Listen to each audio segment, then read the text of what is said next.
Picture this. You're sitting in a 3 Michelin-star restaurant, pregnant with your first child, when your husband looks you dead in the eye and says 4 words that will destroy everything you thought you knew about your life. But that's just the beginning. What happened next exposed a criminal network so sophisticated, so cruel, that it reads like something out of a psychological thriller. Except every word of this story is true. Sarah Mitchell thought she was living a fairy tale. Married to a tech billionaire, pregnant with their daughter, living in a mansion that most people only dream about. But fairy tales don't usually involve systematic psychological warfare, federal crimes, and a conspiracy that reaches into the highest levels of power and wealth. This isn't just another story about a cheating husband or a messy divorce. This is the story of how one woman discovered that her perfect life was actually an elaborate trap, and how she found the courage to fight back against a man who had turned destroying women into an art form. Over the next 90 minutes, you're going to hear about betrayals that will make your blood boil, twists that will leave you speechless, and a final confrontation that proves sometimes the most dangerous person in the room is the one everyone underestimated. But I'm warning you right now, this story gets dark, really dark, because when someone with unlimited resources decides to destroy you, they don't just take your money or your house. They take your sanity, your credibility, and if you're not careful, your children too. So settle in, because Sarah's story is about to show you exactly how far some people will go to maintain control, and what it takes to fight back when you have nothing left to lose. Sarah Mitchell stared at her phone screen, her hands trembling as the words burned into her retinas. The notification had popped up while she was arranging fresh peonies in the crystal vase James had bought her for their anniversary. A simple text message that wasn't meant for her eyes. Can't wait to feel you again tonight. Same hotel, room 1207. Delete this. James. The phone slipped from her fingers, clattering onto the marble kitchen counter of their Hamptons estate. The sound echoed through the cavernous space, sharp and final. Sarah's breath caught in her throat as her brain struggled to process what she had just read. Her husband of 4 years, James Hartwell, CEO of Data Vault Solutions and the man who had promised to love her forever, was having an affair. Her first instinct was denial. Maybe it was a mistake. Maybe someone had hacked his phone. Maybe there was an innocent explanation. But deep down, in that place where truth lives before we dress it up in comfortable lies, Sarah knew. She had known for months if she was honest with herself. The late nights, the weekend business trips, the way he looked through her instead of at her when she spoke. Sarah pressed both hands against her rounded belly, where their baby grew at 24 weeks along. The morning sickness had finally subsided, but now a different kind of nausea rolled through her. She rushed to the guest bathroom and retched into the pristine porcelain toilet, her body rejecting not just food, but the entire reality of her situation. When the heaving stopped, she sat back on her heels, tears streaming down her face. The bathroom mirror reflected a woman she barely recognized anymore. Once she had been Sarah Mitchell, a marketing executive from Cleveland, Ohio, who could negotiate million-dollar deals and command rooms full of suits twice her age. Now she was just Mrs. James Hartwell, a pretty accessory in a world that valued her only for her ability to smile at charity galas and look good in photographs. The transformation had been gradual, so subtle she hadn't noticed until it was complete. James had swept into her life like a hurricane of champagne and private jets. He had made her feel like Cinderella, rescuing her from her middle-class existence and elevating her to fairy tale status. Within 6 months, they were engaged. Within a year, married. Within 2 years, she had quit her job at his gentle insistence. "Why work when you don't have to?" he had said, kissing her forehead with what she thought was tenderness, but now recognized as condescension. "I make enough for both of us. Focus on making our home beautiful. Focus on making me happy."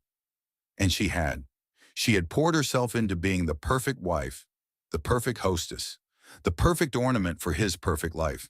She had learned to appreciate wine she couldn't pronounce, to make conversation with people she had nothing in common with, to shrink herself into whatever shape he needed her to be.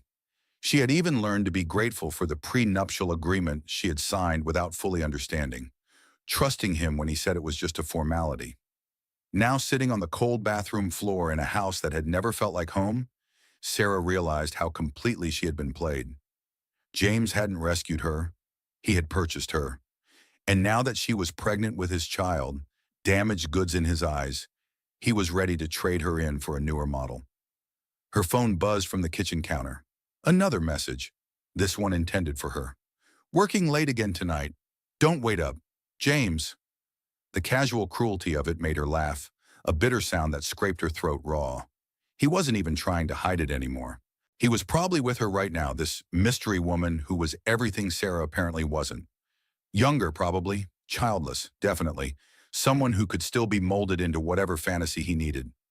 Sarah pulled herself up from the bathroom floor and walked back to the kitchen. The peonies she had been arranging looked ridiculous now, their pink petals too bright, too hopeful for the darkness that had just engulfed her world. She stared at the flowers James had bought her, probably while thinking about someone else, and felt something crack inside her chest. She picked up her phone and scrolled through James's recent messages to her. They were all business. Reminders about upcoming social events, instructions about household matters, requests for her to handle various arrangements. When was the last time he had told her he loved her? When was the last time he had asked how she was feeling? When was the last time he had touched her with genuine desire instead of perfunctory obligation? The answer to all of those questions was the same. She couldn't remember. Sarah sank into one of the designer bar stools that cost more than most people made in a month and tried to think clearly. She needed to confront him, obviously. She needed to demand answers. She needed to fight for her marriage. But even as these thoughts formed, another voice in her head whispered the terrible truth she wasn't ready to face. There was nothing left to fight for. James had already made his choice. He had probably made it months ago. The house around her felt like a mausoleum, all cold marble and expensive emptiness. Every room was designed to impress rather than comfort, every surface gleaming with sterile perfection. It was a show house for a show marriage, and Sarah was just another piece of decorative furniture. She thought about calling someone, but who? Her parents in Ohio would be devastated and couldn't help from 800 miles away. She had lost touch with her college friends when she moved to New York, and the wives in James's social circle weren't really friends at all. They were competitors in an elaborate game of who could look the most perfect while saying the least meaningful things. As if summoned by her desperation, her phone rang. James's name appeared on the screen, along with the photo she had taken of him last summer in Martha's Vineyard. He was smiling in the picture, genuinely happy, and for a moment her heart lurched with hope. Maybe he was calling to explain. Maybe there was a reason. "Hello," she said, her voice carefully neutral. "Sarah, I need you to pick up my dry cleaning tomorrow," James said without preamble. "The blue suits for the Henderson dinner party. And make sure you confirm the catering for Thursday's investor meeting at the house." "James," she began, but he cut her off. "I'm in meetings all day tomorrow, so handle it yourself. I'll be home late again. This Patterson deal is eating up all my time." The lie came so easily to him. Sarah almost admired his skill at deception, the way he could compartmentalize his betrayal and speak to her as if nothing had changed. Almost. "How late?" she asked, testing him. "Very late. Don't wait up. I might just sleep in the office." Room 12. 07 at some hotel, more likely. Sarah closed her eyes and felt the last vestiges of her naive hope crumble away. "Sarah, are you there?" "I'm here," she whispered. "Good. Oh, and wear the red dress to the Henderson party, the one with the beading. It photographs well." He hung up without saying goodbye, leaving Sarah holding the phone to her ear long after the line went dead. The red dress. The one that made her look like a Christmas ornament, all sparkle and no substance. The one that reminded everyone that she was an object to be admired, not a person to be respected. Sarah set the phone down and looked around the kitchen that had never felt like hers. Tomorrow she would have to pretend everything was normal. She would pick up his dry cleaning and confirm his catering and smile at his colleagues' wives and play her part in the elaborate fiction of their marriage. But tonight, alone in this beautiful prison, she could finally admit the truth. Her perfect life had been a lie from the very beginning. And now that lie was about to destroy her. 3 weeks passed before Sarah found the courage to investigate further. 3 weeks of pretending everything was normal while her husband continued his affair with increasing boldness. 3 weeks of smiling at social events while dying inside. 3 weeks of watching James treat her like an employee rather than a wife. The breaking point came on a Tuesday morning when James announced he would be traveling to San Francisco for a week-long business trip. Sarah knew it was another lie. Data Vault's San Francisco office had closed 6 months ago, something James had mentioned casually over dinner, and apparently forgotten he had told her. "I'll miss you," she said, testing the waters. James didn't even look up from his phone. "Hmm? Oh, right. Miss you too." But he was smiling at his screen, and Sarah caught a glimpse of a message thread before he tilted the phone away. Heart emojis and promises she recognized but had never received. After James left for the airport, Sarah did something she had never done before. She went through his things. His home office was usually locked, but he had been careless in his rush to leave. The desk drawers revealed nothing unusual, just business documents and tax forms. But the computer was a different story. James had always been paranoid about digital security, but apparently not paranoid enough. His laptop was still logged in, probably because he had been distracted by whoever had been texting him. Sarah's hands shook as she navigated through his files, email accounts, and browsing history. What she found was worse than just an affair. It was evidence of a systematic campaign to isolate and control her that had been years in the making. The first folder she discovered was labeled Sarah Documentation and contained hundreds of photos, videos, and audio recordings. James had been monitoring her for at least 2 years, documenting everything from her grocery shopping habits to her phone calls with her parents. There were screenshots of her social media posts, detailed logs of who she spoke to and when, even records of her medical appointments. But the most chilling discovery was a subfolder titled Instability Evidence. James had been carefully curating moments where Sarah appeared emotional, upset, or vulnerable. A video of her crying after a miscarriage scare 6 months ago. Audio of her frustration when she couldn't figure out the new security system. Photos of her looking disheveled on days when morning sickness had been particularly bad. Each file had detailed notes attached, clinical observations written in James's precise handwriting. Subject displays emotional volatility under stress. Irrational attachment to trivial objects. Increasing social isolation and dependency behaviors. Subject. He was calling her a subject, as if she were a lab rat in some twisted experiment. Sarah's hands trembled as she scrolled through more files. There were email threads with lawyers discussing divorce strategy, documents outlining how to challenge her mental fitness as a mother, even correspondence with private investigators who had been background checking her family and friends without her knowledge. One email exchange with his lawyer, Thomas Brennan, made her blood run cold. The recording should be sufficient to establish a pattern of instability. Combined with her voluntary unemployment and social isolation, we can make a compelling case that she's unfit to have primary custody. The key is to document her increasing dependency and emotional fragility. Keep pushing the boundaries. Make her doubt herself. When she finally breaks, we'll have everything we need. Sarah's vision blurred with tears of rage and terror. This wasn't just an affair. This was psychological warfare. James had spent 2 years systematically destroying her sense of self, isolating her from support systems, and documenting her resulting distress to use against her in court.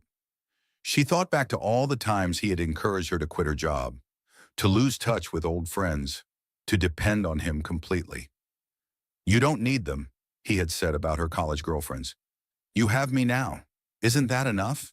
About her job, "Why stress yourself with work when you could be making our home beautiful?" About her family, "Your parents are small-town people, Sarah.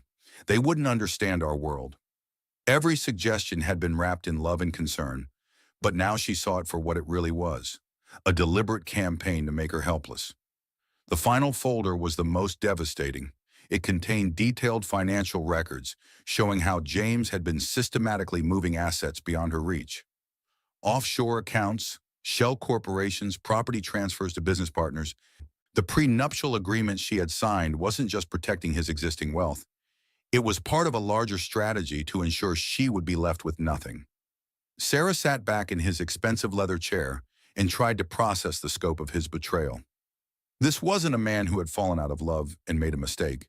This was a predator who had chosen her specifically because she was vulnerable, isolated her deliberately, and was now preparing to discard her in a way that would destroy her completely.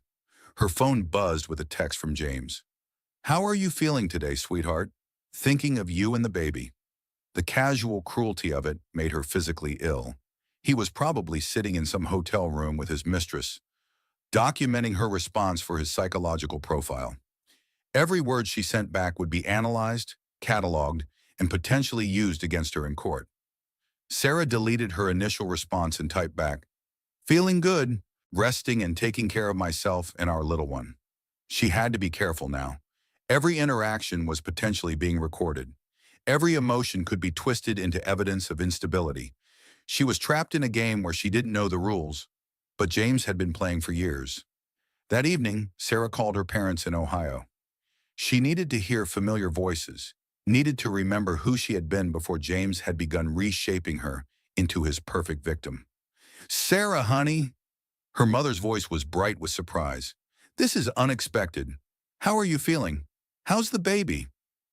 "I'm fine, Mom. Just wanted to hear your voice." There was a pause. "Is everything all right? You sound tired." Sarah wanted to tell her everything.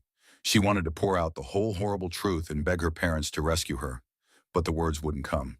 How could she explain that her perfect life was a carefully constructed prison? How could she admit that she had been so thoroughly manipulated that she couldn't trust her own perceptions anymore? "Just pregnancy hormones," she lied, "making me emotional." "Well, that's normal, sweetheart. When are you and James planning to visit? Dad's been asking." Sarah realized she couldn't remember the last time James had agreed to visit Ohio. There had always been some business crisis, some social obligation, some reason why they couldn't make the trip. Another layer of isolation she hadn't recognized. "Soon," she promised. "Maybe after the baby comes." After she hung up, Sarah sat in the vast emptiness of the house and tried to make a plan. She needed allies. She needed resources. She needed a way out that wouldn't result in losing her child to a man who saw both of them as obstacles to be eliminated.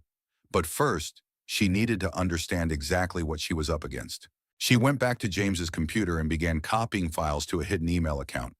If he wanted to play psychological games, she would learn the rules. If he wanted to document everything, she would create her own documentation. The war James had started 2 years ago was about to begin in earnest, but this time Sarah wouldn't be fighting blind. As she worked through the night, copying evidence and planning her next moves, Sarah felt something she hadn't experienced in months: anger. Not the helpless despair that had consumed her since discovering his affair, but clean, focused rage at the man who had stolen years of her life and was now trying to steal her future. James Hartwell had made one critical mistake in his elaborate campaign of psychological warfare. He had underestimated his target. Sarah Mitchell might have been naive and trusting, but she wasn't weak. And now that she knew what she was fighting for, she had every intention of winning. The perfect wife he had created was about to disappear forever. In her place would be someone much more dangerous, a woman with nothing left to lose. Sarah's newfound determination lasted exactly 6 days. 6 days of careful planning, of copying files, of researching divorce lawyers, of building what she thought was a case against James. 6 days of believing she could outmaneuver a man who had been planning her destruction for years. Then the hammer fell. It started with a phone call on Monday morning. Sarah was in the nursery she had been decorating, painting the walls a soft yellow since they had decided to keep the baby's gender a surprise. The room was one of the few spaces in the house that felt truly hers, filled with furniture she had chosen and colors that made her smile. "Mrs. Hartwell." The voice was crisp, professional, female. "This is Janet Morrison from First National Bank. I need to speak with you about your accounts." "Shoo," Sarah set down her paintbrush, instantly alert. "What about them?" "I'm afraid there's been some unusual activity. All of your accounts have been frozen pending an investigation into potential fraudulent transactions." The paintbrush clattered to the floor, leaving a streak of yellow across the pristine hardwood. That's impossible. I haven't made any unusual transactions. According to our records, there have been several large cash withdrawals and transfers over the past week. We're required to freeze the accounts until we can verify these transactions with the primary account holder. I am the primary account holder, Sarah said, but even as the words left her mouth, she knew they weren't true. James had set up all their accounts. Her name was on them, but his was first. Always his name first. I'm sorry, Mrs. Hartwell, but Mr. Hartwell is listed as the primary account holder. We'll need his authorization to discuss this further with you. Sarah hung up the phone with shaking hands. She immediately tried to access their accounts online, but her login credentials had been changed. She called the credit card companies and discovered that all of their cards had been reported as potentially compromised and canceled. When she tried to use her debit card at the grocery store later that day, it was declined.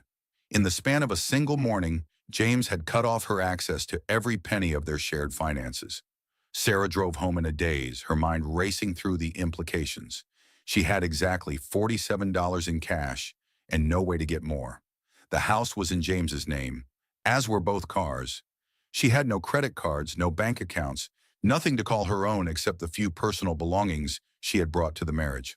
When she walked into the house, her phone was ringing, James's name on the screen, accompanied by that smiling photo that now looked sinister rather than loving.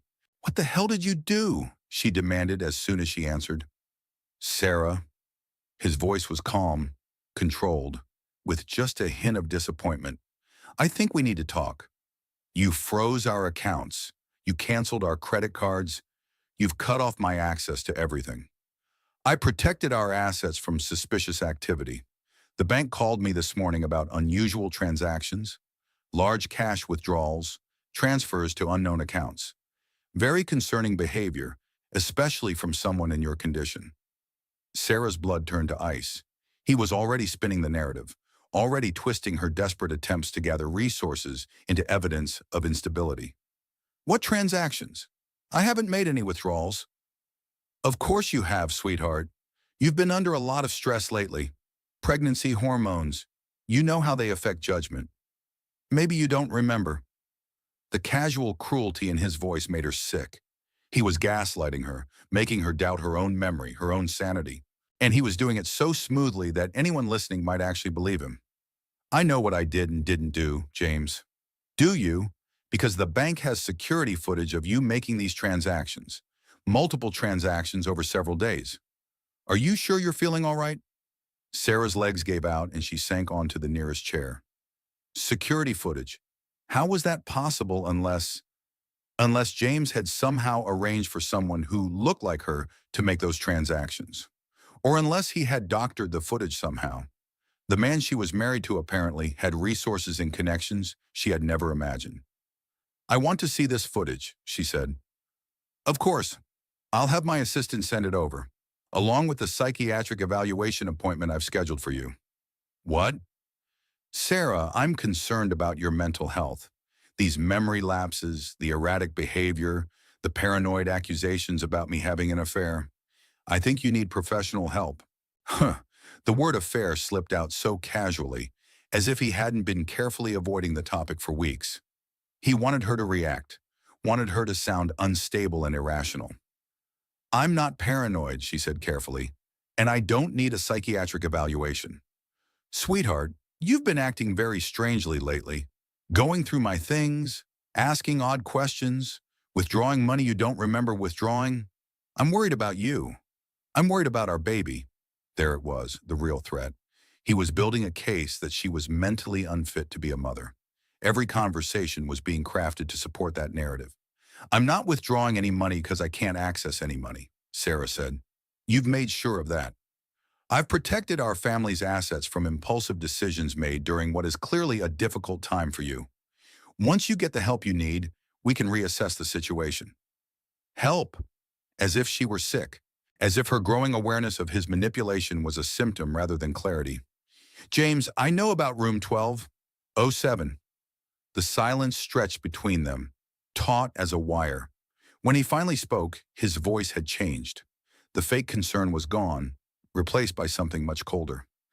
"I don't know what you think you know, Sarah, But I'd be very careful about making accusations you can't prove, especially given your current mental state. My mental state is fine. Is it? Because from where I'm sitting, you look like a woman who's having a psychological breakdown, making wild accusations, withdrawing money erratically, going through her husband's private property. If I were a judge looking at custody arrangements, I'd be very concerned about leaving a child with someone exhibiting such behaviors. The threat was out in the open now. Behave or lose your baby. Submit or be destroyed. Sarah felt the walls of his trap closing around her, and for the first time understood how completely he had prepared for this moment. I need some time to think, she said. Take all the time you need. I'll be home tomorrow evening. We can discuss getting you some help then. He hung up, leaving Sarah alone in the house that suddenly felt like a prison. She tried to think rationally, to plan her next move, but panic was setting in. Without money, without transportation, without any proof of James's systematic abuse that couldn't be twisted against her, how could she fight back? That's when the cramps started. At first, Sarah thought it was just stress. Her stomach had been churning with anxiety all day, and the baby had been unusually quiet. But as the afternoon wore on, the cramping became more intense, more rhythmic. By evening, she was doubled over in pain, terrified that the stress of discovering James's betrayal was costing her the one thing she couldn't bear to lose. She called her obstetrician, Dr. Rodriguez, who told her to come in immediately. But when Sarah went to the garage, she discovered that both cars were gone. James must have had them picked up along with freezing the accounts. Mrs. Hartwell? Dr. Rodriguez's voice was concerned when Sarah called back. Where are you? I can't get to your office. My husband took the cars and I don't have access to money for a taxi. There was a pause. Mrs. Hartwell, are you in a safe situation at home? The question hung in the air between them, loaded with implications Sarah wasn't ready to face. The cramping is getting worse, she said instead of answering. I'm calling an ambulance. Don't move. Don't try to walk around. Just lie down and wait for the EMTs. The ambulance ride to the hospital was a blur of sirens and medical questions Sarah couldn't focus on. All she could think about was the baby, the innocent life that was being threatened by her husband's psychological warfare. When they wheeled her into the emergency room, she was crying not just from physical pain, but from the crushing realization that James's cruelty might have already cost her everything that mattered. Mrs. Hartwell? A nurse with kind eyes leaned over her gurney. The baby is fine, the heartbeat is strong, but you're severely dehydrated and your blood pressure is dangerously high. Have you been under unusual stress lately? Sarah looked up at the fluorescent lights and thought about the question. Unusual stress, as if there were normal levels of stress that included discovering your husband was systematically destroying your life. Yes, she whispered, I've been under stress. As the nurses worked around her, hooking up IVs and monitors, Sarah realized that James had won the first battle. He had isolated her financially, made her appear unstable, and now had her hospitalized with pregnancy complications that could be blamed on her inability to cope with stress. When the attending physician asked for her emergency contact information, Sarah gave them James's number. She had no choice. He was the only person in New York who was supposed to care about her welfare. Your husband is out of town, the nurse reported back. He said he'll try to get back as soon as possible, but he's concerned that this hospitalization might be a sign of deeper psychological issues. Even from hundreds of miles away, James was controlling the narrative. Sarah closed her eyes and tried to think of anyone else she could call, anyone who might help her. But James had been thorough in his isolation campaign. There was no one. As she lay in the hospital bed, monitored and medicated and utterly alone, Sarah realized that the first phase of James's plan was complete. He had systematically destroyed her independence, isolated her from potential allies, and now had medical documentation of what appeared to be a stress-induced psychological breakdown. The perfect trap, sprung with surgical precision, and Sarah was caught right in the center of it, with nowhere to run and no one to turn to for help. The only question now was whether she would find the strength to fight back before James finished what he had started. The hospital became Sarah's sanctuary for 3 days. 3 days where she didn't have to pretend everything was fine, didn't have to perform the role of the perfect wife, didn't have to navigate James's psychological minefield. The medical staff was kind and professional. The room was simple and honest, and for the first time in months, Sarah felt like she could breathe. Dr. Rodriguez visited every morning, monitoring the baby's progress and Sarah's recovery. The cramping had stopped, her blood pressure was stabilizing, and the baby's heartbeat remained strong and steady. "You and the baby are going to be fine," Dr. Rodriguez assured her during Wednesday morning's visit. "But I'm concerned about the stress levels that brought you here. Is there anything going on at home that we should discuss?" Sarah wanted to tell her everything. Dr. Rodriguez seemed genuinely concerned, not just about her physical health, but about her overall well-being. But Sarah had learned to be careful with her words. James had already primed the medical staff to see her as potentially unstable. "My husband and I are going through some difficulties," she said carefully. Dr. Rodriguez nodded. "Marital stress during pregnancy is more common than you might think. Have you considered counseling? Both individual and couples therapy can be very helpful." "I'm not sure my husband would be open to that. Sometimes we have to take care of ourselves first before we can take care of our relationships. There are resources available: support groups, counseling services, advocacy organizations for women in difficult situations." The way she said it made Sarah wonder if Dr. Rodriguez suspected more than she was letting on. But before Sarah could explore the possibility, a nurse knocked on the door. "Mrs. Hartwell, there's a gentleman here to see you. Says he's an old friend of your husband's." Sarah's heart sank. One of James's associates, probably sent to check on her and report back about her condition and state of mind. She braced herself for another performance, another careful conversation where every word might be analyzed and used against her. But the man who walked through the door wasn't what she expected. He was tall and lean, probably in his mid-40s, with graying hair and intelligent brown eyes behind wire-rimmed glasses. His clothes were expensive, but not flashy, and he carried himself with the quiet confidence of someone accustomed to being the smartest person in the room. "Mrs. Hartwell," he said, approaching her bed with careful deliberation. "My name is Marcus Reed. I hope you don't mind the intrusion, but I wanted to check on your well-being." The name was familiar, though Sarah couldn't place it immediately. "Do I know you?" "We've never been formally introduced, but I know your husband. We have a complicated history." He paused, glancing around the room as if checking for listening devices. "May I sit down? What I have to say might be difficult to hear." Sarah nodded, intrigued despite her exhaustion. Marcus pulled a chair close to her bed and sat down, his expression serious. "I used to be James's business partner," he began. "We founded Data Vault Solutions together 7 years ago. I handled the technical development while James focused on business operations and funding. For the first few years, everything was legitimate. We were building something revolutionary, something that could change how companies handle data security." Sarah listened, trying to process this information. James had never mentioned having a partner. According to him, he had built Data Vault from nothing, a self-made success story. "What happened?" she asked.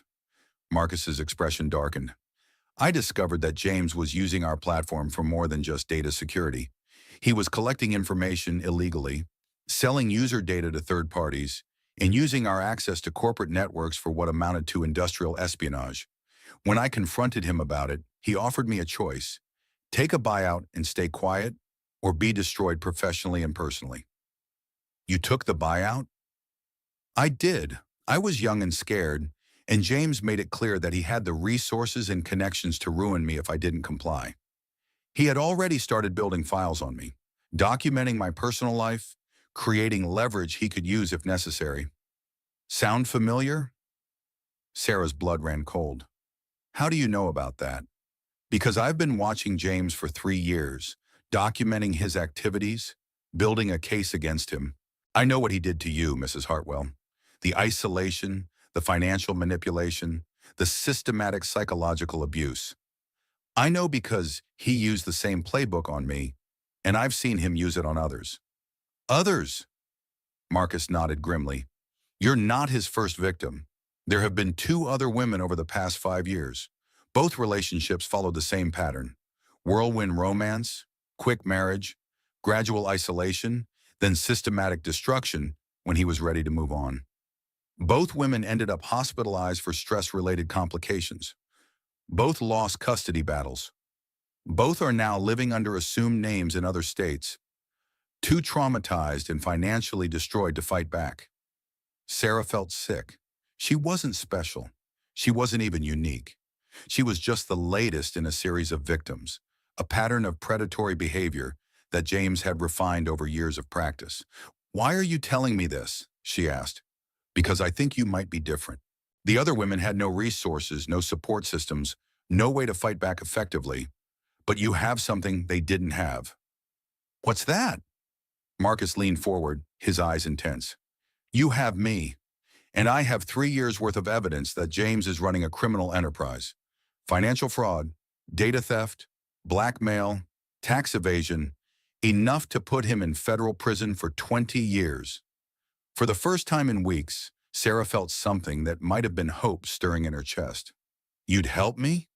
"I'd help destroy him," Marcus corrected. "He's been operating with impunity for too long, hurting too many people. But I need someone with inside access, someone who can help me gather the final pieces of evidence I need to build an airtight case." Sarah stared at him, trying to process the implications. "What kind of evidence?" "Financial records, client communications, documentation of his data collection activities, things that would be in his home office or on his personal devices, things you might be able to access. He's been watching me, recording me. He'll know if I do anything suspicious. Not if we're careful, not if we make it look like you're having the breakdown he wants you to have. Erratic behavior, emotional instability, random searching through his things. He'll document it as evidence of your mental deterioration, never suspecting that you're actually gathering evidence against him." The plan was risky, Sarah realized, but it was also brilliant. Use James's own surveillance and psychological manipulation against him. Let him think he was winning while she was actually fighting back. "If we do this," she said slowly, "and we get caught, then you'll be in the same position you're in now, except you'll have tried to fight back. Mrs. Hartwell, James is going to destroy you whether you resist or not. The only question is whether you go down fighting or you let him win without a battle." Sarah thought about the other women Marcus had mentioned, living under assumed names, too broken to fight for justice. She thought about her baby, growing inside her, innocent of its father's crimes, but destined to be used as a weapon in his psychological warfare. She thought about the woman she used to be before James had begun reshaping her into his perfect victim. Sarah Mitchell wouldn't have hesitated to take this chance. "What do you need me to do?" she asked. Marcus smiled for the first time since entering her room, and Sarah saw a glimpse of the idealistic young entrepreneur he must have been before James had betrayed him. "First, you need to get out of this hospital and back to the house. Act grateful for James's concern, apologetic for your breakdown, eager to get help, and be the wife he wants you to be. Make him think his plan is working perfectly. And then we spring our own trap. James thinks he's playing chess while everyone else is playing checkers. Time to show him what happens when someone else knows the rules of the game." As Marcus left the hospital room, Sarah felt more hope than she had experienced in months. She wasn't alone anymore. She had an ally, a plan, and most importantly, a chance to turn the tables on the man who had systematically destroyed her life. James Hartwell was about to discover that his perfect victim had found a very dangerous friend. Sarah's performance as the grateful, apologetic wife was Academy Award worthy. When James returned from his supposed business trip on Thursday evening, she met him at the door with tears in her eyes and trembling hands. "James, I'm so sorry," she said, allowing her voice to break just enough to sound genuine. "I don't know what's been wrong with me lately. The doctors said it might be pregnancy hormones affecting my judgment." James's expression was a masterpiece of manufactured concern. He gathered her into his arms, holding her close while she could feel him calculating her words, measuring her submission. "It's all right, sweetheart," he murmured into her hair. "I was worried sick when I got the call from the hospital, but you're home now and we're going to get you all the help you need." Help! The word had become a weapon in his arsenal, a way to pathologize her growing awareness of his manipulation. "I know I've been acting strangely," Sarah continued, following the script she and Marcus had developed. "Going through your things, asking weird questions. I can barely remember doing half of it. It's like I wasn't myself." Pregnancy can do that, James said, stroking her hair with practiced gentleness. The important thing is that you recognize it now. Recognition is the first step toward getting better. Over the next few days, Sarah threw herself into the role of the confused, dependent wife, seeking her husband's guidance and forgiveness. She apologized repeatedly for her suspicious behavior, asked his advice about every decision, and made sure to appear fragile and overwhelmed whenever he was around. The performance was exhausting, but it worked. James's guard dropped incrementally as he began to believe that his psychological campaign had succeeded completely. He started leaving his office door unlocked again, began taking calls in front of her, even left his laptop open while he showered. Meanwhile, Marcus coached Sarah through encrypted messaging apps about what to look for and how to document it. They developed a system.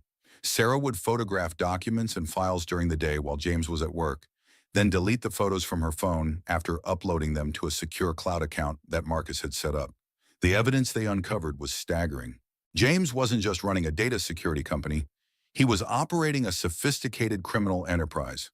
Data Vault's legitimate clients paid for data protection, but James was simultaneously selling their information to competitors and foreign entities. He had hacked into dozens of corporate networks, stealing trade secrets and selling them to the highest bidder. But the financial crimes were just the beginning. Sarah discovered folders full of blackmail material on business rivals, politicians, and former associates. Photos and documents obtained through illegal surveillance, personal information gathered through data breaches, communications intercepted through his own security platform. Marcus had been right.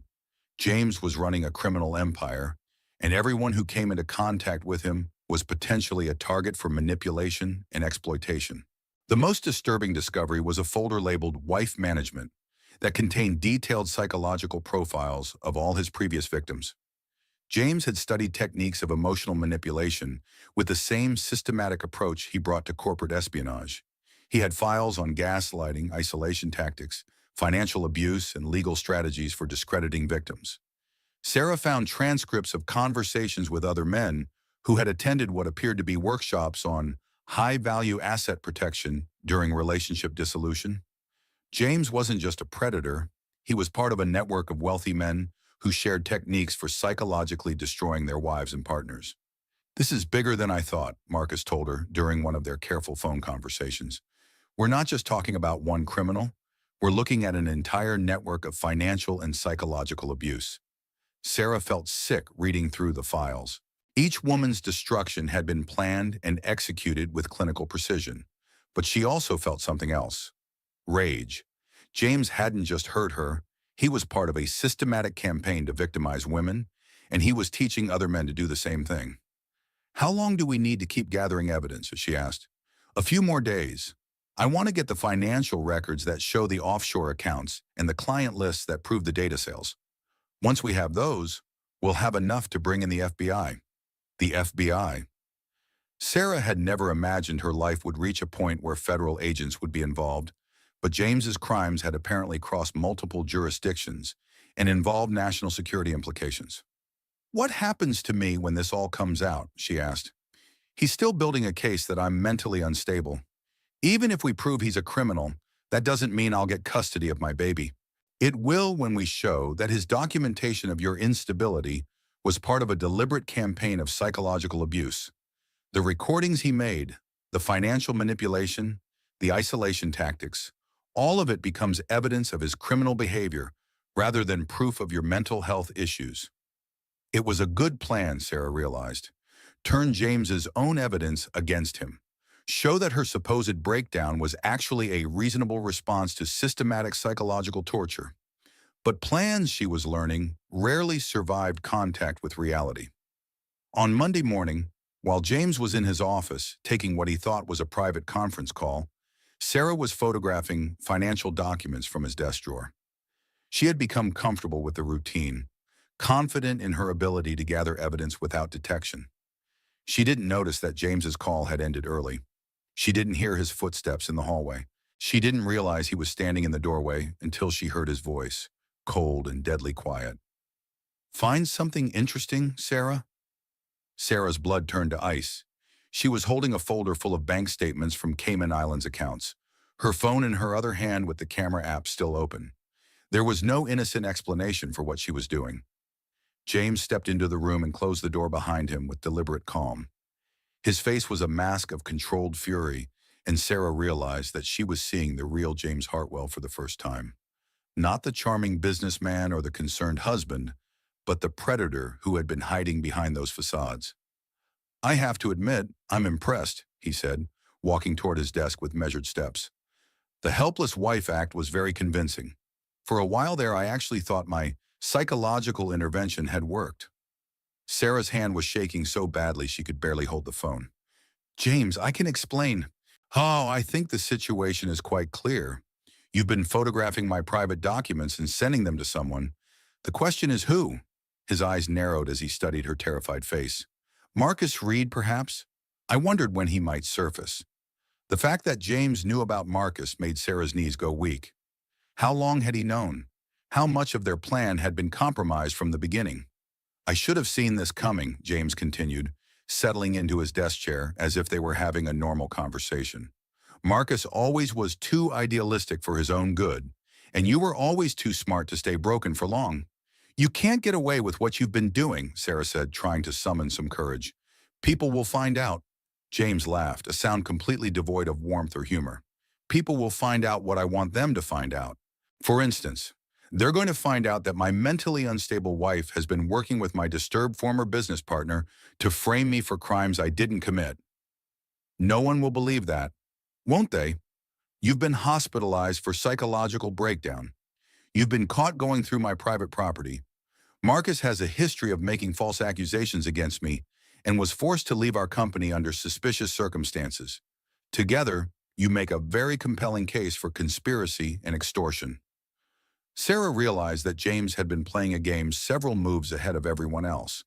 He had allowed her to gather evidence, knowing it would implicate her in what he could spin as an extortion scheme. He had probably been feeding Marcus false information for months, building a trap within a trap. "In fact," James continued, reaching for his phone, "I think it's time to call the authorities about this situation. Identity theft, corporate espionage, attempted extortion.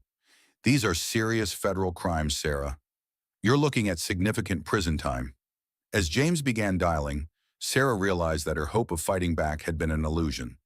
Marcus hadn't been her salvation. He had been her destruction. James had used their alliance to gather evidence that would not only destroy her, but also eliminate Marcus as a threat once and for all. The perfect trap within a perfect trap, and Sarah had walked into it with her eyes wide open. The next 24 hours unfolded like a nightmare choreographed by James himself. Within an hour of catching Sarah with his documents, federal agents were at their door with a warrant for her arrest on charges of corporate espionage, identity theft, and conspiracy to commit extortion. Sarah watched in horror as they handcuffed her in her own living room, while James played the role of the shocked and betrayed husband to perfection. "I can't believe she would do something like this," he told the lead agent, his voice heavy with manufactured sorrow. "She's been acting strangely for months, but I never imagined she was capable of criminal behavior. I'm worried that her pregnancy has affected her judgment more severely than we realized." The agents were respectful but firm. Sarah's protests fell on deaf ears as they walked her past the neighbors who had come out to watch, their faces a mixture of shock and judgment. The woman who had seemed to have everything was being arrested like a common criminal. At the federal building, Sarah was processed through the system with efficient professionalism. Fingerprints, photographs, paperwork. The booking officer was kind but distant, treating her like any other white-collar criminal who had made poor choices. "You're entitled to a phone call," the officer informed her as they led her to a holding cell. Sarah realized with crushing despair that she didn't know who to call. Her parents couldn't help from 800 miles away. She had no close friends in New York. The only lawyer she knew was Thomas Brennan, James's attorney who had helped craft the prenuptial agreement that was now working exactly as intended. In the end, she called Marcus, hoping against hope that he might have escaped James's trap. The number was disconnected. Sarah sat in the holding cell, surrounded by women who had made genuinely bad choices, and tried to understand how completely she had been outmaneuvered. James hadn't just set a trap. He had created an entire false reality designed to destroy both her and Marcus simultaneously. Hours passed before a court-appointed attorney arrived. Jennifer Walsh was young, overworked, and clearly overwhelmed by the complexity of Sarah's case. "Mrs. Hartwell, I have to be honest with you," Jennifer said, reviewing the charges. "This doesn't look good. The prosecution has evidence of you photographing classified corporate documents, communication records with a known corporate espionage suspect, and financial records showing suspicious transactions from your accounts." "Those transactions were made by my husband to frame me," Sarah protested. "And Marcus Reed isn't a criminal. He's a whistleblower trying to expose my husband's crimes." Jennifer looked skeptical. "Do you have any evidence to support these claims?" Sarah realized that she didn't. All the evidence she and Marcus had gathered was now in James's hands, probably already destroyed or altered to support his version of events. "My husband has been psychologically abusing me for years," Sarah said desperately. "He's been recording me, isolating me, building a case to have me declared mentally unfit." "Mrs. Hartwell, I understand you're under tremendous stress, but I need you to focus on the actual charges against you. The prosecution has physical evidence, digital evidence, and witness testimony. What we need to do is negotiate the best possible plea agreement." A plea agreement. Sarah realized that Jennifer already believed she was guilty, that everyone involved in the legal system had already accepted James's version of reality as truth. The arraignment was a brief, humiliating affair. Sarah stood before a federal judge while the prosecutor outlined her alleged crimes with clinical precision. Corporate espionage, conspiracy, identity theft. The evidence was overwhelming, the prosecutor claimed. The defendant was clearly a flight risk given her husband's substantial assets. Bail was set at $500,000. Sarah's heart sank as she realized that even if she could access their joint accounts, James had probably already moved the money beyond her reach. She would sit in jail until trial, pregnant and alone, while he continued to destroy what was left of her life. "Your Honor," Jennifer said, standing to address the court, "my client is 26 weeks pregnant and poses no threat to the community. She has no prior criminal record and strong ties to the community through her marriage." The judge looked skeptical. "Miss Walsh, your client is accused of stealing classified information from one of the country's most important data security companies. The crimes she's charged with have national security implications. I'm not inclined to release her on her own recognizance." "We understand Your Honor's concerns, but Mrs. Hartwell's husband is willing to post bail and take responsibility for ensuring her appearance at trial." Sarah turned to stare at Jennifer in shock. James was willing to post her bail? Why would he want her released when keeping her in jail would serve his interest better? The answer came to her with chilling clarity as the judge accepted James's offer and set conditions for her release. House arrest with electronic monitoring, no contact with potential co-conspirators, no access to computers or phones except under direct supervision, mandatory psychological evaluation. James wasn't posting her bail out of love or concern. He was posting it because having her under house arrest in his custody gave him complete control over her environment. He could continue his psychological manipulation without the inconvenience of prison visits, and he could document her behavior under stress to support his claims of mental instability. When Sarah walked out of the courthouse that evening, wearing an ankle monitor and facing federal charges, she found James waiting with his lawyer and a team of what appeared to be private security personnel. "Thank God you're all right," he said, embracing her in front of the assembled media, who had somehow learned about her arrest. "We're going to get through this together. We're going to get you the help you need." Dot. The cameras captured his performance perfectly. The devoted husband standing by his troubled wife, the picture of loyalty and forgiveness in the face of unthinkable betrayal. As they drove home in James's car, surrounded by his security team, Sarah realized that her situation had actually gotten worse. Before, she had been trapped in a marriage with a criminal who was systematically destroying her.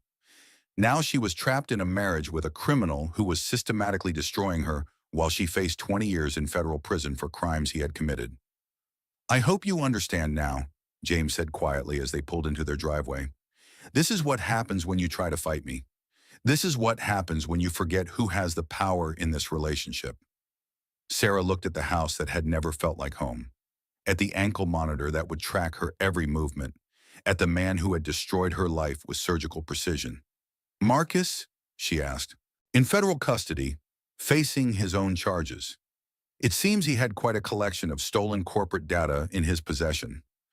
Amazing how these things turn up during warranted searches. You planted it. James turned to look at her with those cold blue eyes that had once seemed so attractive. I protected my interests using all available resources. Marcus chose to make himself my enemy. You chose to betray your husband. Actions have consequences, Sarah.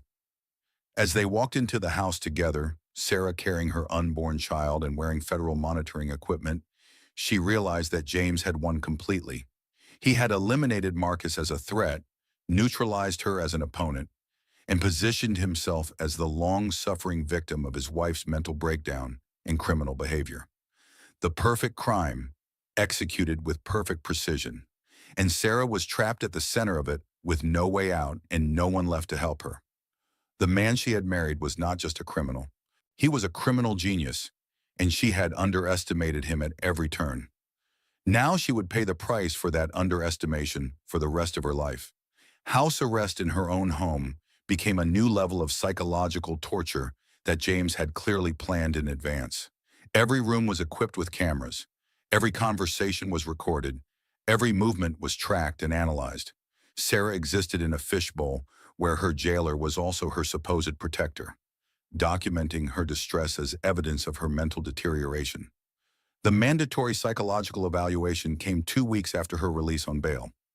Dr. Patricia Holloway arrived at the house with an assistant carrying recording equipment and a stack of psychological assessment forms that seemed designed to prove instability rather than evaluate it.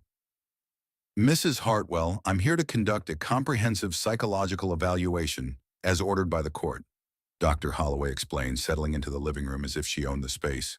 She was an older woman with sharp features and cold eyes, carrying herself with the authority of someone accustomed to determining other people's fates. Sarah immediately felt uncomfortable with her, but she had no choice but to cooperate. The evaluation was a condition of her bail, and any resistance would be noted as evidence of her unwillingness to seek help. I understand you've been under considerable stress lately, Dr. Holloway began, consulting her notes. Your husband has provided me with some background information about your recent behavior. Paranoid accusations, erratic financial decisions, aggressive confrontations. These are concerning patterns. Dr. Holloway, my husband has been systematically abusing me for years, Sarah said carefully. The behaviors he's documented were responses to psychological manipulation, not signs of mental illness. Dr. Holloway made a note on her pad, her expression skeptical. Mrs. Hartwell, making accusations against your support system is often a sign of paranoid thinking. Your husband has been nothing but devoted to your welfare. He posted your bail, arranged for your care at home, and has been advocating for treatment rather than punishment. Sarah realized that Dr. Holloway had already made up her mind before walking through the door.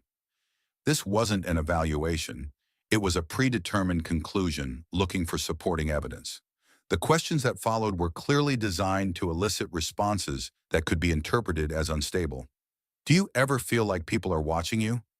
Yes, because James has cameras in every room. Do you believe your husband is trying to harm you? Yes, because he's systematically destroying my life. Have you engaged in behaviors that you later couldn't remember or couldn't explain? Yes, because I was gathering evidence while pretending to be having a breakdown. Every truthful answer Sarah gave was twisted into evidence of paranoid delusions, memory problems, or dissociative episodes. Every attempt to explain the context was noted as elaborate justification systems or resistance to acknowledging problematic behaviors. The evaluation lasted 4 hours and covered every aspect of Sarah's life, from her childhood to her marriage to her current legal troubles. Dr. Holloway seemed particularly interested in Sarah's relationship with Marcus Reed and her claims about James's criminal activities. Mrs. Hartwell, you've constructed a very elaborate narrative about your husband being involved in corporate espionage and psychological warfare, Dr. Holloway observed. But the evidence shows that you were the one engaged in corporate espionage, and your husband was the one trying to get you help. Don't you think it's possible that you've confused victim and perpetrator in your mind? No, Sarah said firmly. I know what happened to me. But your certainty about events that contradict all available evidence is itself a concerning symptom. Reality testing is impaired when we become so invested in our version of events that we can't accept contradictory information. Sarah felt like she was drowning in quicksand. Every word she spoke was being used to bury her deeper. Dr. Holloway had clearly been briefed by James and was working from his script, not conducting an objective evaluation. When the evaluation finally ended, Dr. Holloway packed up her materials with the satisfied air of someone who had confirmed what she already believed. Mrs. Hartwell, I'll be submitting my report to the court within a week. I strongly recommend that you consider the possibility that you need more help than you're currently receiving. Your husband has been remarkably patient, but even the most devoted spouse has limits. After Dr. Holloway left, Sarah sat in the living room and tried to process what had just happened.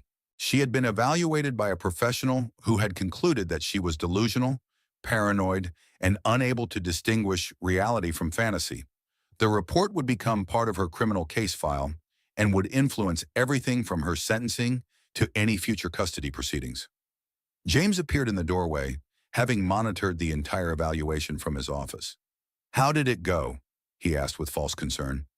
"You know how it went," Sarah said wearily. "You scripted the whole thing. I provided Dr. Holloway with factual information about your recent behavior. What she concluded from that information was entirely her professional judgment. She's not objective, James. She came here with a predetermined conclusion. She's one of the most respected forensic psychologists in the state, Sarah. If she concluded that you're struggling with mental health issues, perhaps you should consider that she might be right." The conversation was being recorded, Sarah knew. Her protests would be noted as further evidence of her inability to accept help or acknowledge her problems. That night, as Sarah lay in their bed listening to James breathe beside her, she tried to think of any possible way out of the trap he had constructed. Federal charges, house arrest, psychological evaluations declaring her mentally unfit, a husband who controlled every aspect of her environment and documentation. In 3 months, she would give birth to a child who would immediately become a weapon in James's arsenal, another tool for ensuring her compliance. The next morning brought the worst news yet. Jennifer Walsh, her court-appointed attorney, called with updates about the prosecution's case. "Sarah, I have to tell you that they've added new charges," Jennifer said, her voice tight with stress. "Money laundering, conspiracy to commit fraud, and obstruction of justice." "How is that possible? I haven't done anything new." They found additional evidence during their investigation. Apparently, Marcus Reed had been funneling money through accounts linked to your Social Security number. The prosecution is arguing that you were a full partner in his criminal enterprise, not just a victim he manipulated.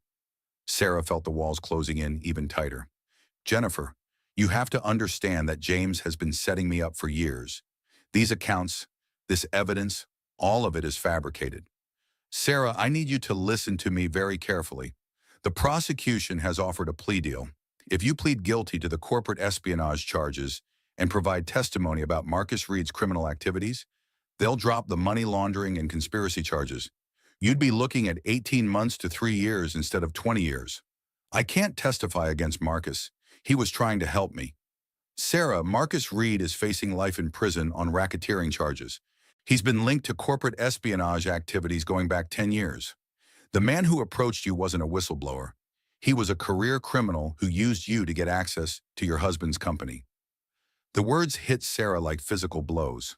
Marcus hadn't been her salvation after all. He had been exactly what James claimed, a criminal who had manipulated her for his own purposes. But he knew things about James, specific things about how he operates, information he could have gotten from any number of sources during his years of criminal activity. "Sarah, you need to face the reality of your situation. You were used by a criminal, you made choices that broke federal laws, and now you need to minimize the damage to yourself and your baby." Sarah hung up the phone and stared at the ankle monitor that tracked her every step. She had been wrong about Marcus. She had been wrong about her ability to fight back. She had been wrong about everything. James found her sitting on the floor of the nursery she had been painting when this nightmare began. The yellow walls looked garish now, a mockery of the hope she had felt just weeks earlier. "I heard you talking to your lawyer," he said, sitting down beside her with what might have been genuine sympathy. "This must be very difficult for you." "You knew," Sarah said quietly. "You knew Marcus was a criminal from the beginning." I suspected he might approach you eventually. Men like Marcus are predictable. They look for vulnerabilities to exploit, and an unhappy wife with access to corporate information is an obvious target. So you let him manipulate me. I let you make your own choices, Sarah. I hoped you would choose your family over a stranger with questionable motives. Sarah laughed bitterly. My family? You mean the family you've been systematically destroying for years? James was quiet for a moment, and when he spoke again, his voice was softer than she had heard it in months. I know you think I'm the villain in this story, Sarah, but everything I've done has been to protect what we built together. You're carrying my child. You're my wife. I don't want to lose you to poor decisions and criminal associates. For just a moment, Sarah almost believed him. The James sitting beside her sounded like the man she had fallen in love with, concerned and protective rather than cold and calculating. But she had learned not to trust her own perceptions when it came to her husband. The plea deal, she said. You want me to take it. I want you to do what's best for you and our baby. If that means admitting to mistakes and accepting consequences, then yes, I think you should take it. As Sarah sat in the nursery that would soon hold her child, surrounded by evidence of the life she had tried to build, and the man who had spent years tearing it down, she realized that the final betrayal hadn't come from James at all. It had come from her own desperate hope that someone, somewhere was actually trying to help her. Now that hope was gone, and she was truly alone.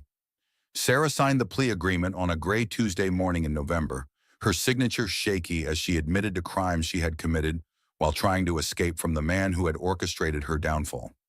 18 months to 3 years in federal prison, to be served after the birth of her child.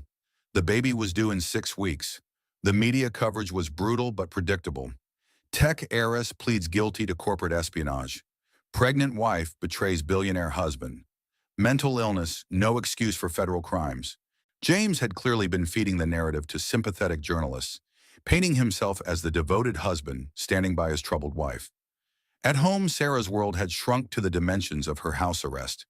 She spent her days in the nursery, mechanically preparing for a child she might only know for a few weeks before being separated by prison walls. James hired a team of nurses and specialists to monitor her pregnancy, but Sarah suspected their real purpose was to document her behavior during what he would present as her final mental breakdown. Dr. Holloway returned for follow-up evaluations every 2 weeks, each session reinforcing her original conclusions about Sarah's deteriorating mental state. The combination of legal stress, pregnancy hormones, and unresolved psychological trauma was creating what she termed a perfect storm of psychological decompensation. Mrs. Hartwell, your inability to accept responsibility for your actions is deeply concerning, Dr. Holloway observed during one session. You continue to blame your husband for circumstances that clearly result from your own poor choices. Sarah had stopped trying to defend herself.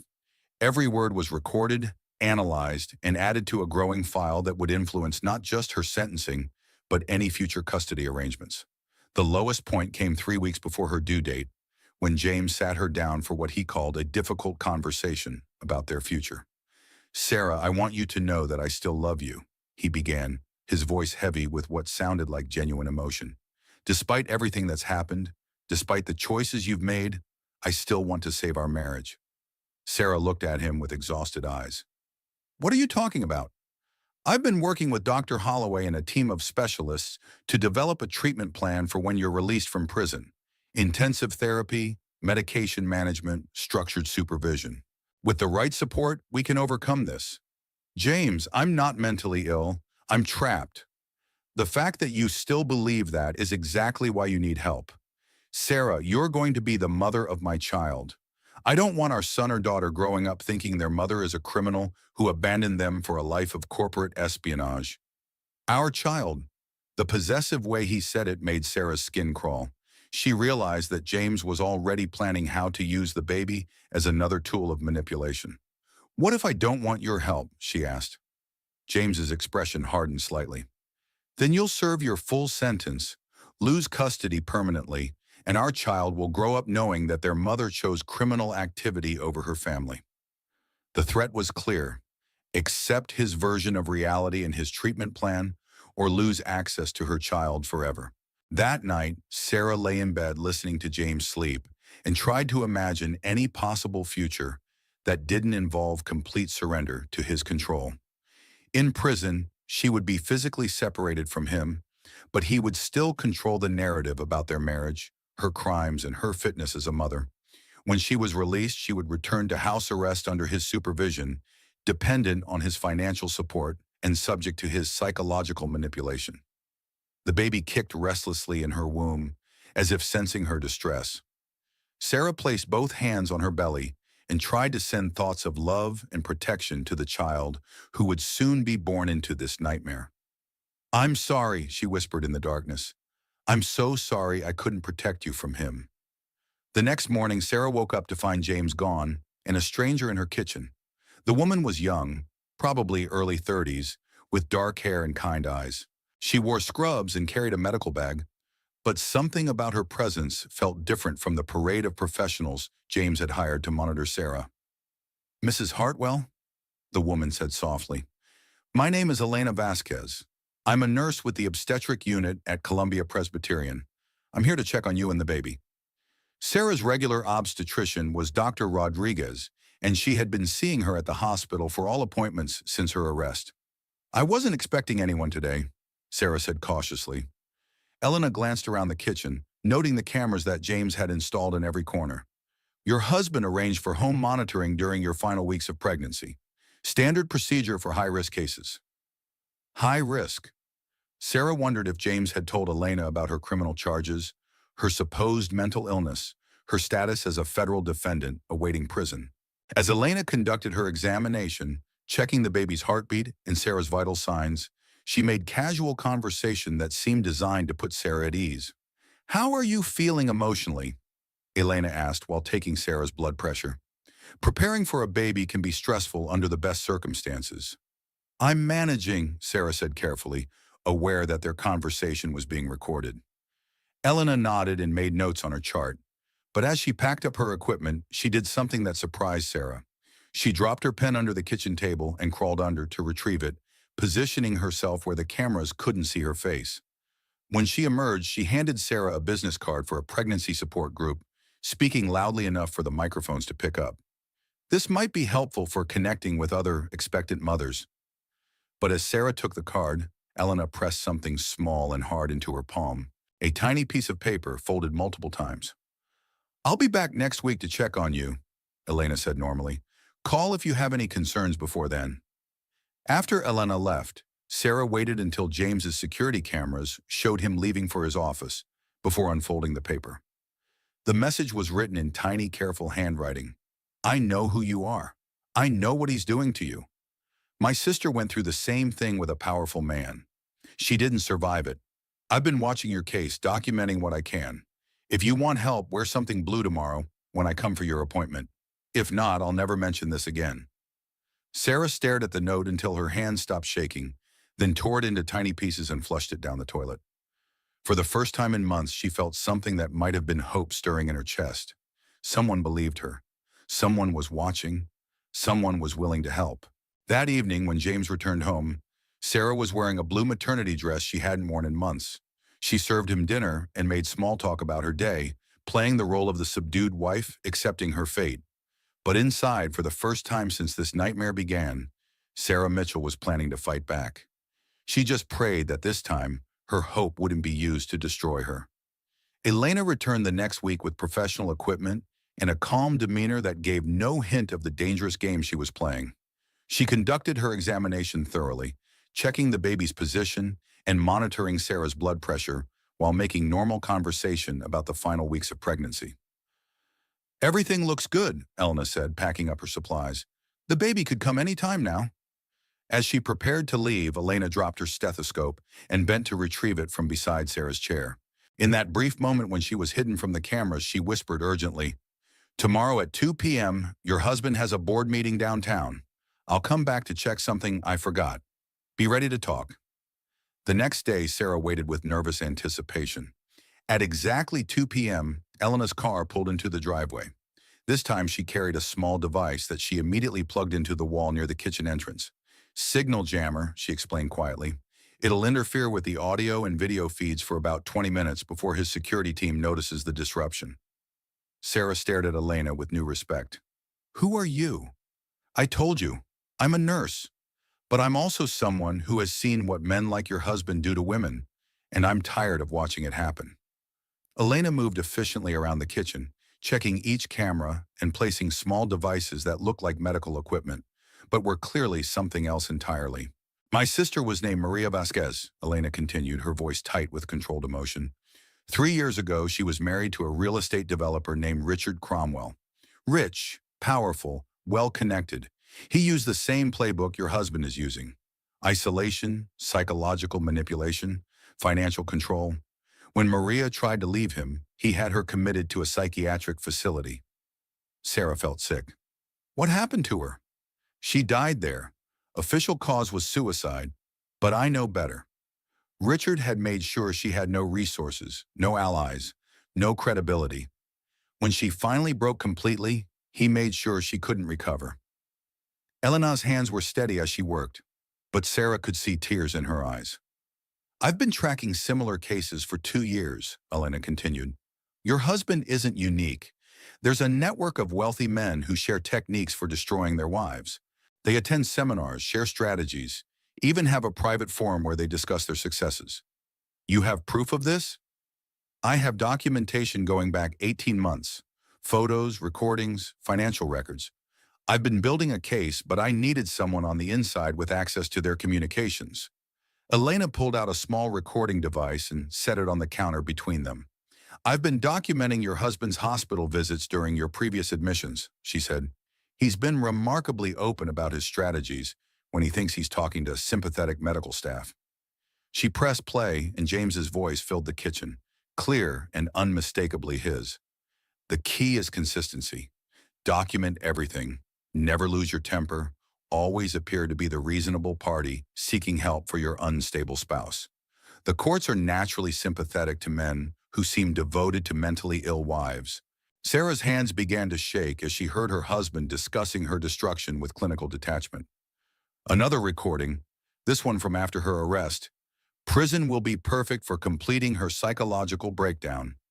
18 months of separation from her child, constant stress, no support system.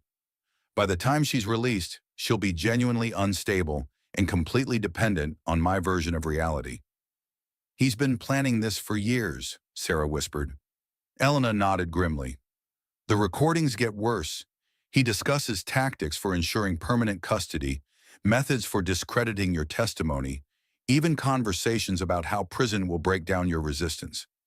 She played another clip, James's voice discussing Sarah's case with someone who sounded like a lawyer. The beauty of the federal charges is that they establish a pattern of criminal behavior and poor judgment.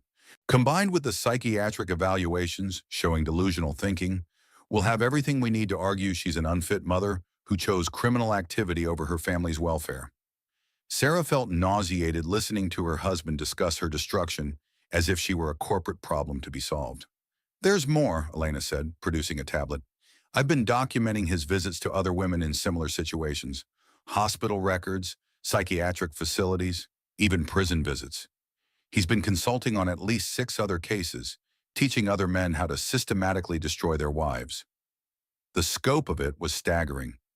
James wasn't just a predator, he was a teacher of predators, spreading his techniques throughout a network of wealthy, powerful men who saw their wives as assets to be managed and discarded. Elena, this is enough to destroy him, Sarah said, hope flaring in her chest. The FBI would have to investigate. Elena's expression was grim. Not necessarily. James has connections throughout law enforcement and the judicial system. Half the judges in this district have received campaign contributions from his associates. The FBI agents who arrested you have worked with his company on cybersecurity matters. Sarah's hope began to crumble again. Then what's the point of gathering evidence if no one will act on it? Because there's one person they can't ignore, Elena said, meeting Sarah's eyes. You. Your testimony, combined with this documentation, creates a story too big to suppress. But it has to be presented right, at the right time, by the right person. Elena pulled out a business card and handed it to Sarah. Rachel Martinez, investigative journalist with the Washington Post.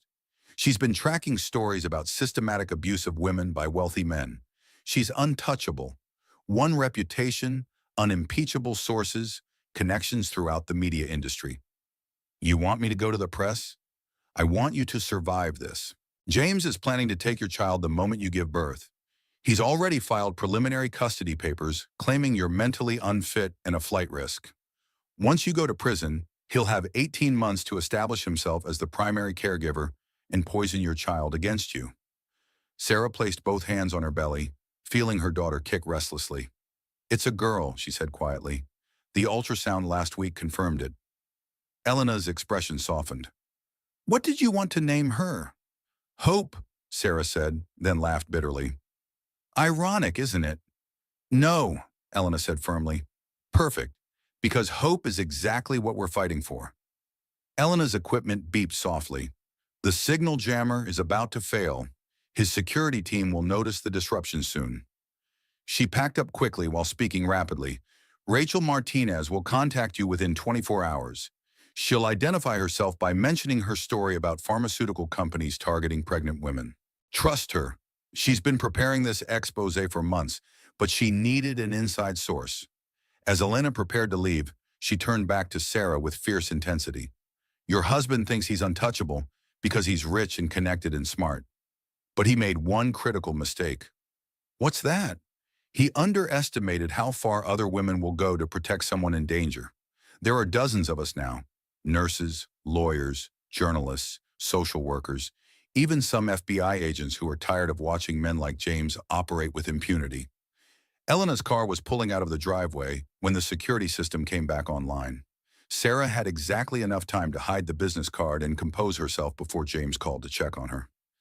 How did your appointment go? He asked, his tone casual but probing. Fine, everything looks normal. Elena says the baby could come anytime now. Good. I've arranged for a private suite at Columbia Presbyterian for the delivery. Complete privacy, top-tier security, family-only access. Family-only access. Sarah understood the real message. He was already limiting who could see her during her most vulnerable moments. That evening, Sarah sat in the nursery she had painted yellow months ago, surrounded by tiny clothes and stuffed animals that might soon be all she had left of her daughter. For the first time since this nightmare began, she wasn't completely alone. Elena's courage had given her something she hadn't dared hope for. Allies. As night fell and James settled into his office for another evening of managing his criminal empire, Sarah made a decision. She wasn't going to submit to his psychological warfare anymore. She wasn't going to accept his version of reality or his plans for her future. She was going to fight back with everything she had left.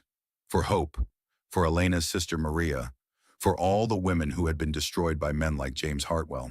The war he had started years ago was about to reach its final battle, and this time, Sarah wouldn't be fighting alone.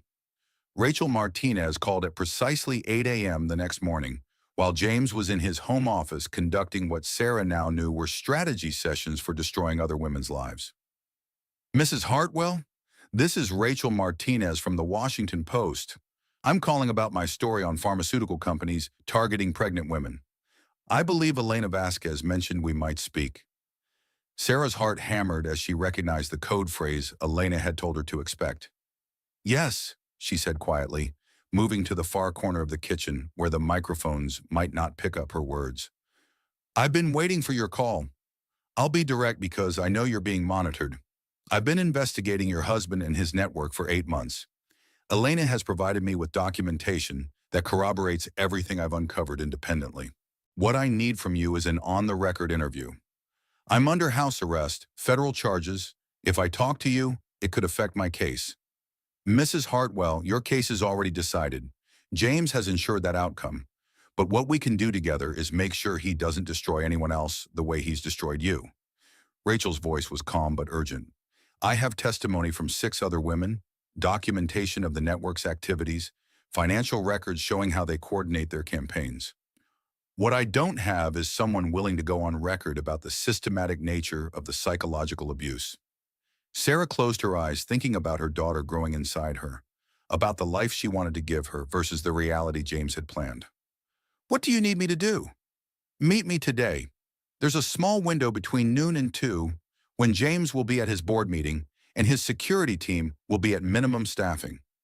Elena will create another signal disruption. Where? The coffee shop on Madison Avenue, 3 blocks from your house.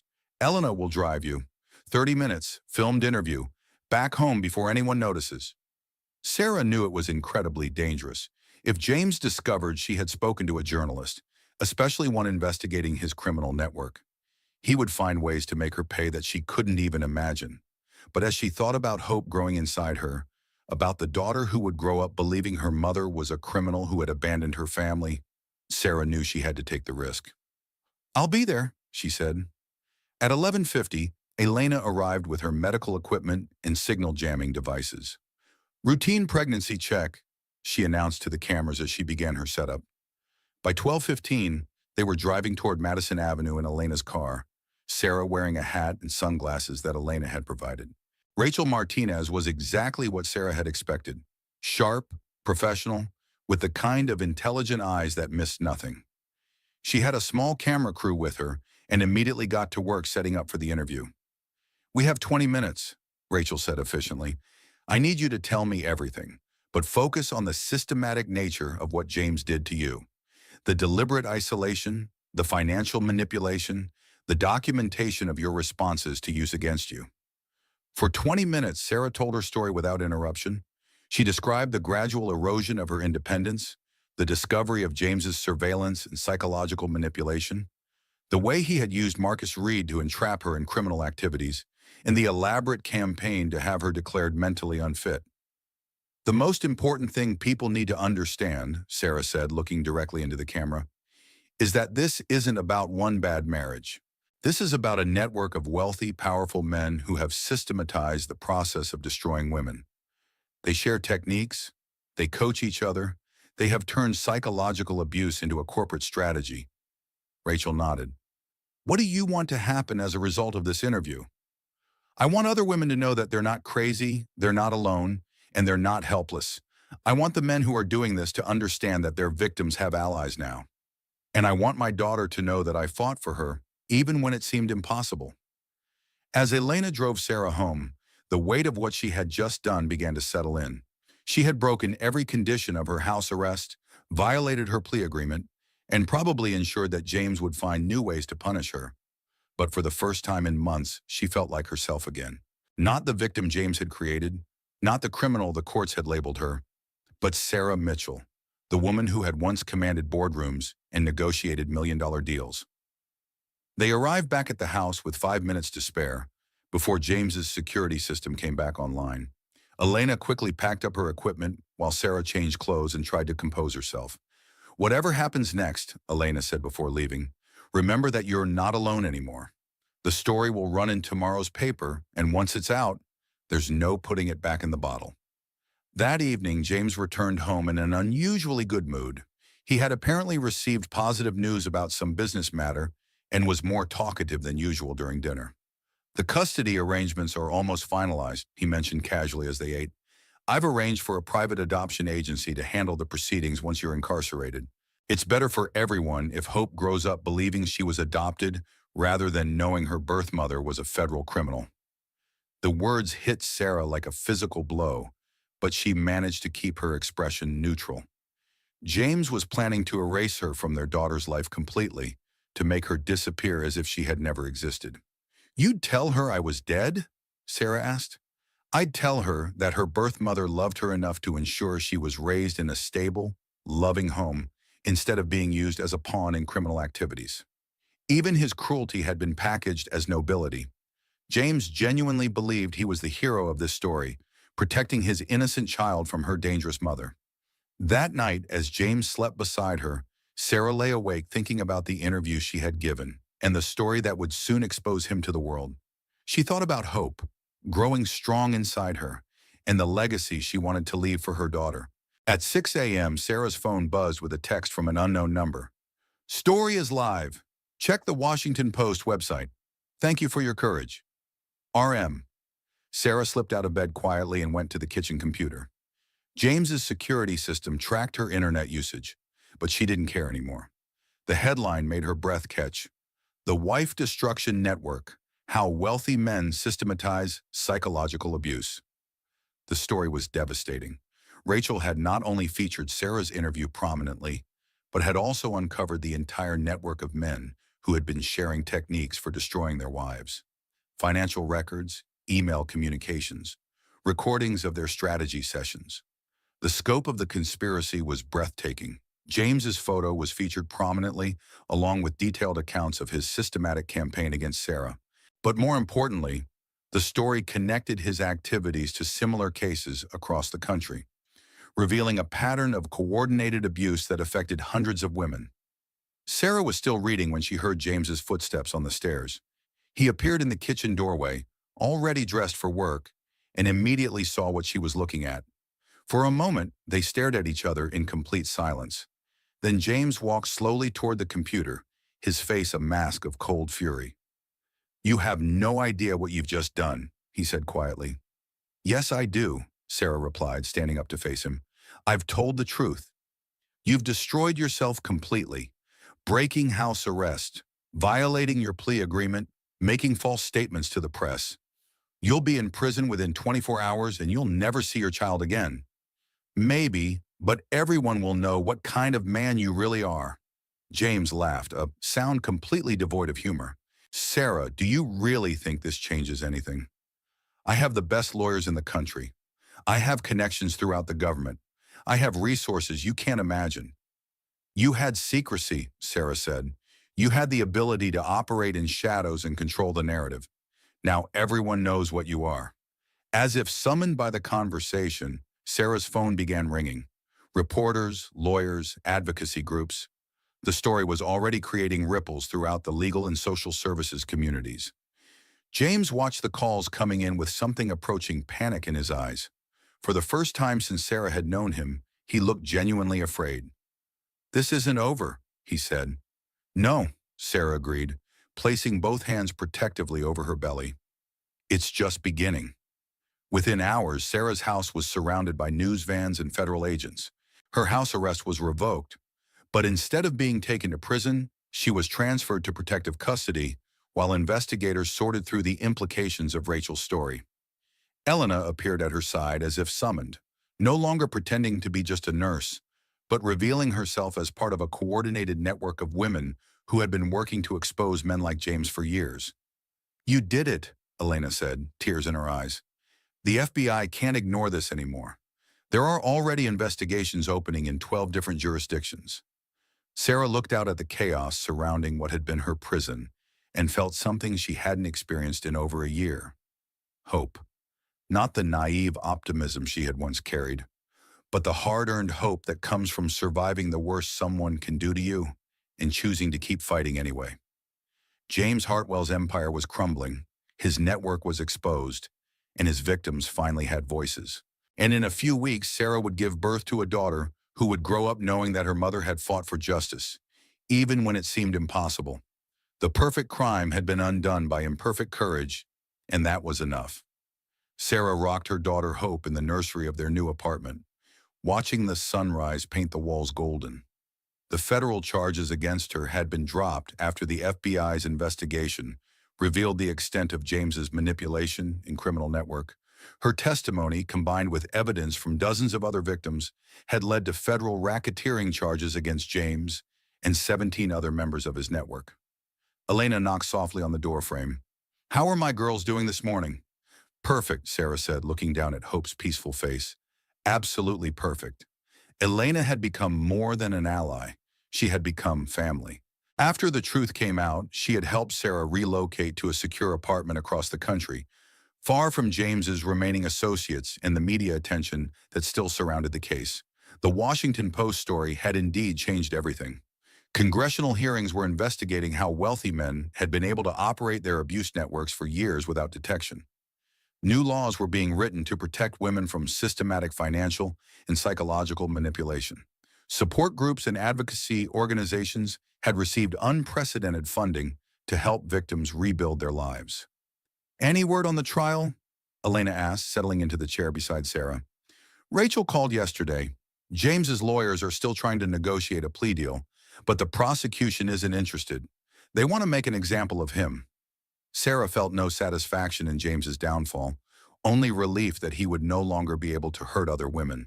The man she had once loved was gone, if he had ever really existed at all. What remained was a criminal facing the consequences of his choices. And Hope's custody situation?